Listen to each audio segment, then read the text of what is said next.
On va s'intéresser aujourd'hui à la recherche de primitives. Donc je vous rappelle que quand on cherche une primitive d'une fonction grand F, il s'agit de trouver une fonction grand F telle que d'une fonction petit f, il s'agit de trouver une fonction grand F telle que lorsqu'on dérive grand F, on tombe sur petit f. On va dire donc que grand F est une primitive de petit f. Donc le but pour chercher des primitives, c'est déjà de connaître ces formules de dérivée. Donc on va s'intéresser à une fonction polynôme. Alors les fonctions polynômes, c'est pas très compliqué pour trouver les primitives parce que il suffit de se dire que lorsqu'on dérive x à la puissance n, la formule nous dit que la dérivée de x à la puissance n, c'est n x à la puissance n moins 1. Ça veut dire que si je veux, en dérivant, tomber sur du puissance 3, c'est qu'au départ, j'avais du puissance 4. Donc, ce que je vais faire, je vais garder le nombre qu'il y a devant, 4. Je sais qu'en dérivant du x puissance 4, je tombe du x puissance 3. Sauf que, lorsque je dérive du x puissance 4, je vais tomber sur 4 fois x puissance 3. Donc, je vais diviser par 4 ici, pour retomber sur mon point de départ. Alors, vous allez me dire, oui, mais 4 sur 4, ça simplifie. Ici, c'est le hasard. Ça marcherait avec n'importe quelle constante ici. Je vais continuer avec ça. Moins 2. Je vais donc reprendre le même raisonnement que tout à l'heure. Si, en dérivant, je veux tomber sur du carré, c'est que j'avais au départ du cube. Or, lorsque je dérive la fonction x au cube, ça me donne du 3x carré. Je vais donc diviser par 3 pour enlever ce coefficient 3 que je n'ai pas ici. Exactement pareil. Le 3x. 3 fois, pour arriver à du x, je dois avoir du x carré. Or, la dérivée de x carré, c'est 2x. Donc, je divise par 2. Et pour arriver à 2, c'est une fonction affine. Donc, c'est 2x. Ça, c'est une primitive. Si je voulais toutes les primitives, il me suffirait de rajouter une constante. Et après, vous pouvez simplifier.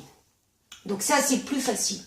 Je vous donne une autre fonction ici, qui, on va dire qu'elle est définie sur un intervalle i, et je veux chercher une primitive de cette fonction. Alors, l'erreur que vous faites souvent, c'est de dire que comme on a un quotient, on doit avoir une formule de dérivée avec u sur v. Sauf que là, ça ne va pas marcher, parce que quand on dérive u sur v, en vrai, on a u'v moins v'u sur v carré. Donc, on va se débrouiller pour tomber sur des formules de dérivée qu'on connaît. Alors, je vois quand même que le haut et le bas est plus ou moins relié. Pourquoi je vous dis ça? Parce que quand je prends x carré plus 2x plus 3 et que je le dérive, ça fait 2x plus 2. Donc, je me dis que je vais peut-être utiliser la formule des dérivés qui me dit que ln de u', c'est u' sur u. Or, si j'utilise cette formule de dérivée, ça voudrait dire que le u, c'est l'expression qui se retrouve dénominateur. Donc, je vais essayer de voir qu'est-ce qui se passe lorsque je dérive ln de x carré plus 2x plus 3. Alors, quand je dérive ça, ça me donne u', c'est-à-dire dérivée de x carré 2x plus 2 sur x carré plus 2x plus 3. Et là, je vois que je ne tombe pas tout à fait sur ça. Mais je tombe presque sur ça. Parce qu'il suffit que je mette le 2 en facteur. Et je me rends compte que j'ai juste ce coefficient 2 qui me gêne. Alors, comment vais-je l'enlever, ce coefficient 2? Mais tout simplement, comme il me gêne, je vais multiplier par 1,5 ici, par 1,5 ici, et donc par 1,5 ici.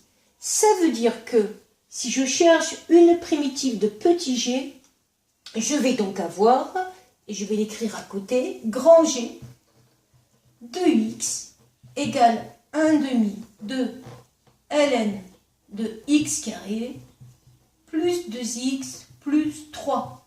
Et si je cherche toutes les primitives, il me suffira après de rajouter une constante. Et je peux faire ça avec toutes les formules de dérivée, c'est-à-dire essayer de retrouver dans les formules de dérivée ce qui correspond à la fonction que je cherche. Voilà.